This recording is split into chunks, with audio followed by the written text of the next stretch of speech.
राम मार सिवे नाथ के छाती मुष्टिका प्रहार करी जाई हो राम मार सिवे नाथ के छाती राम हो सिया रामा राम परा भूमि धुरमत सुरघाती राम हो सिया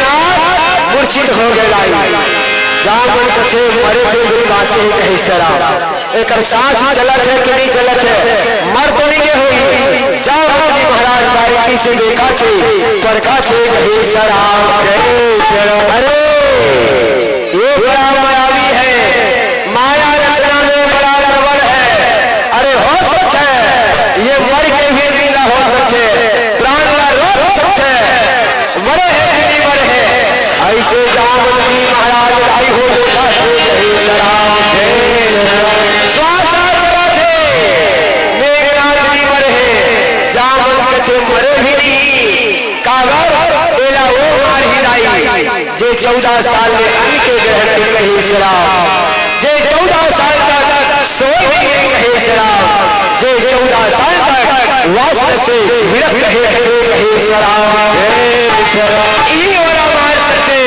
एला प्रदान के कारण एली मरते कहीं सराम पर प्रसाद सो मरही ना मारा रम मरही ना मारा अब कहीं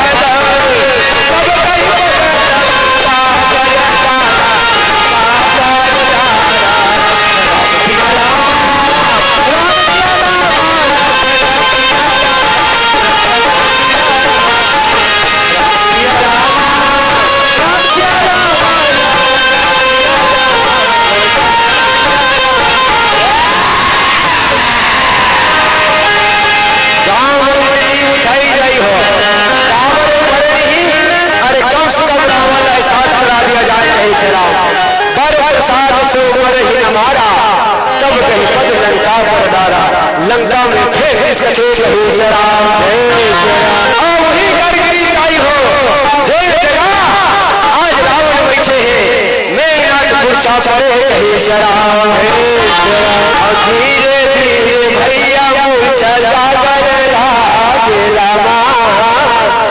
मेघनाथ मूर्छा जागर खिलाई हो अरे युद्ध के भूमि में करे हो रमा युद्ध भूमि में लड़ते हो और लंका में कैसे में आगे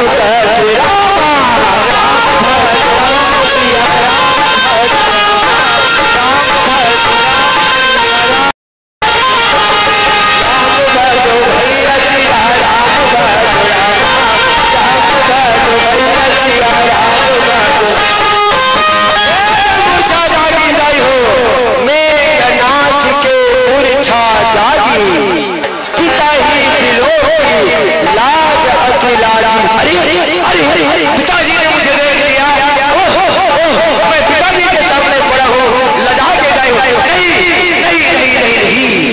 मैं आज पिताजी से कसम खा करके निकला हूँ पिताजी को निश्चित रूप से वो समाचार ऐसे लगा के भैया अब एक उपाय का है आज जा करके मैं कंगरा में शत्रु नाशक यज्ञ करूं कहे सराम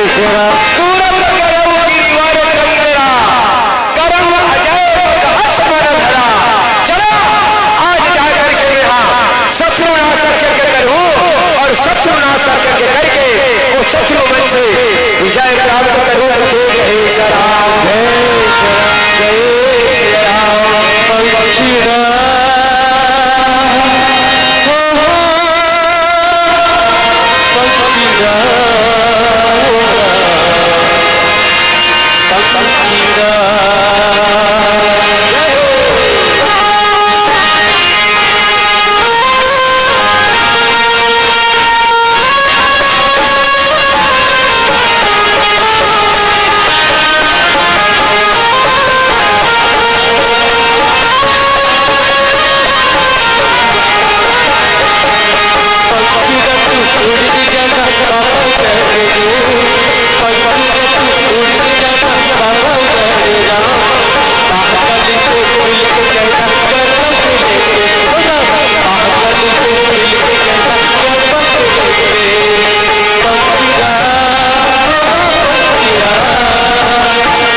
के दर्शन होते कहे सराम।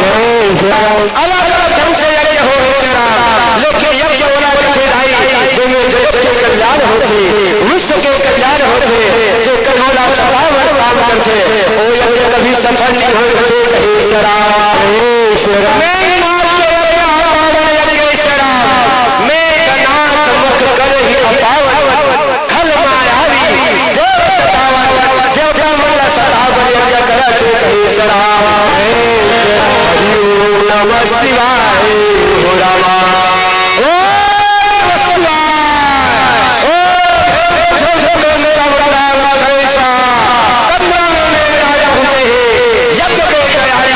हरि ओम नमः शिवाय हो रामा, हरि ओम नमः शिवाय।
विभीषण महाराज को पता चल गया यदि मेघनाथ के शत्रुनाशक यज्ञ सफल हो गई दुनिया में ऐसे कोई शक्ति नहीं है जो मेघनाथ ला हरा सके कहे सराम। ऐसे कोई भगवान बनावा कहे सराम।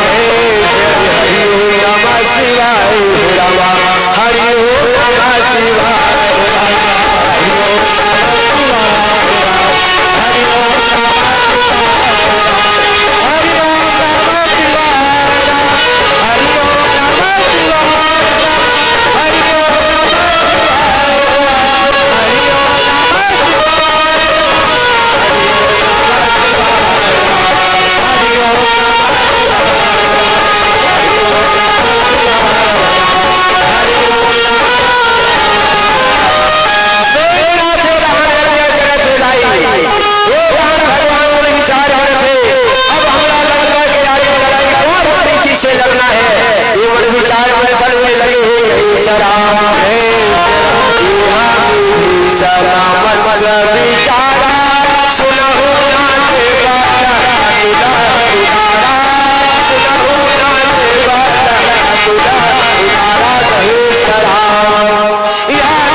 दुनिया की कोई शक्ति नहीं जीत सके प्रभु, एक शक्तियों का यज्ञ विध्वंस करना जरूरी है।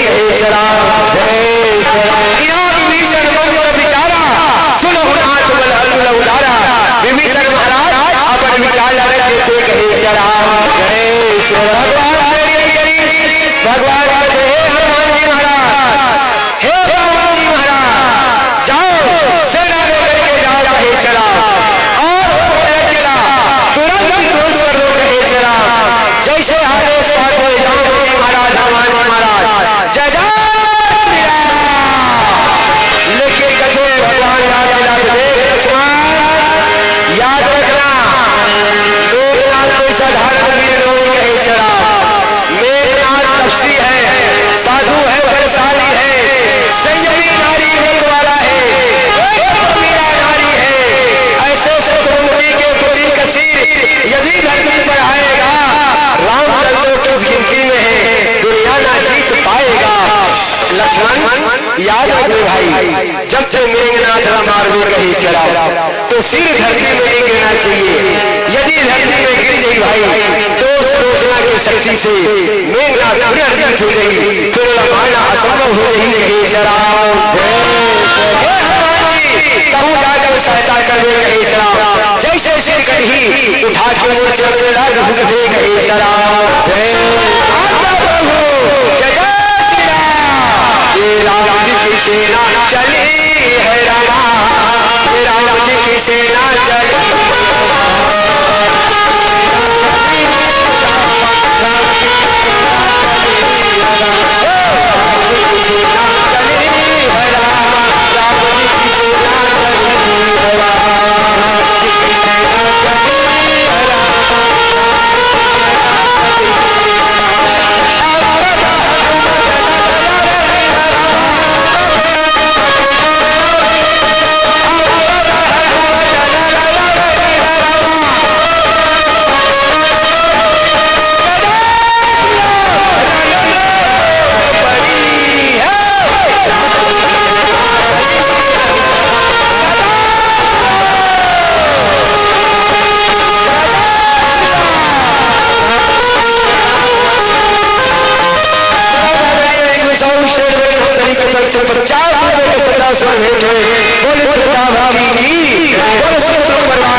चले लसिया राम के बिना, राम जी चले ना हनुमान के बिना।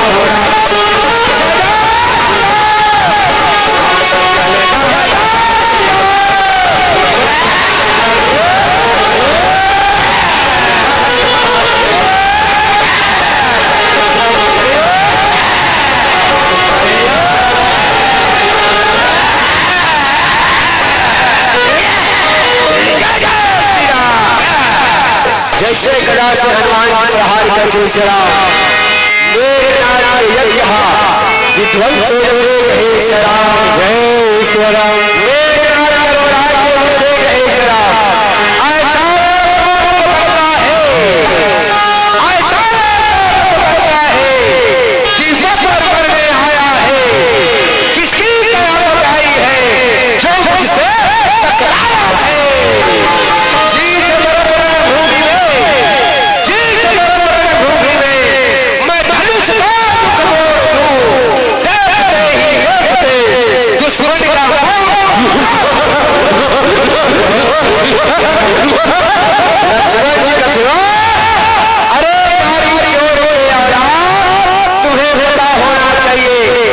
निकल भागा था, बच निकल भागा था, अब तू बच ना पाएगा। जान ले लक्ष्मण के हाथों, अब तू मारा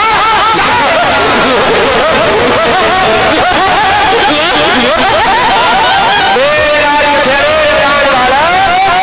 किसकी कयामत आई है, किसकी कयामत आई है वही बताएगा, कौन कर जाएगा वो समय ही सिकल्ला।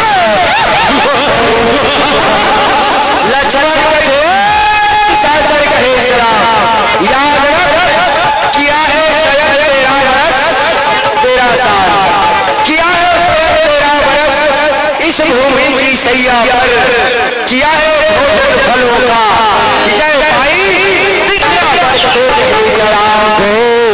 मुझे रघुकुल की सौगंध है, रघुकुल की मुझे सौगंध है, धनुष तीर की सौगंध है। रघुवीर की सौगंध है। मैंने इतने व्रत किए, मैंने इतने व्रत किए, तब कोई व्रत पूरा होगा। जान ले मेघनाथ युद्ध भूमि पर आज तेरा मरण होगा।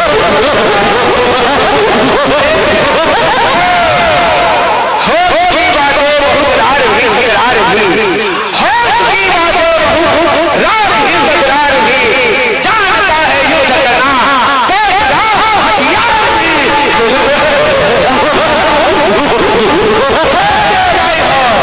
आज महासती उर्मिला लक्ष्मण सती कहे सरा, महासती उर्मिला वियोगिनी के तपस्या हिलाई लक्ष्मण दान कहे सरा।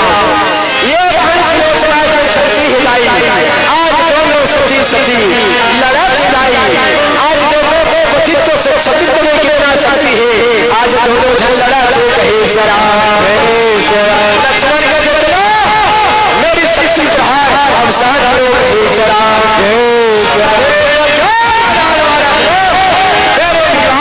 सहन करो कहे सरा।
के बीच में एक भजन के साथ तब तक आगामी मंडली तैयार हो गई है। लहू सलाम एक उच्च लहू जाए है साथी की ओर से कहे सलाम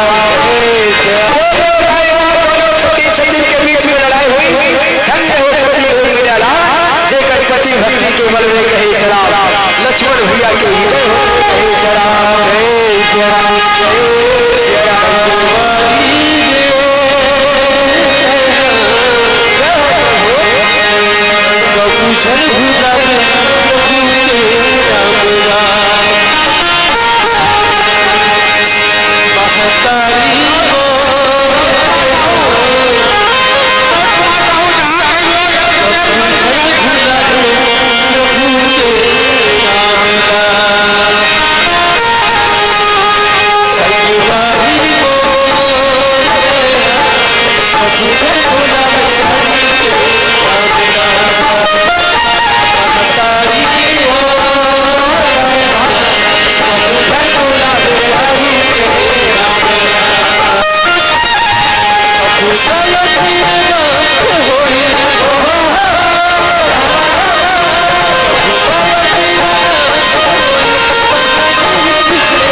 Hey!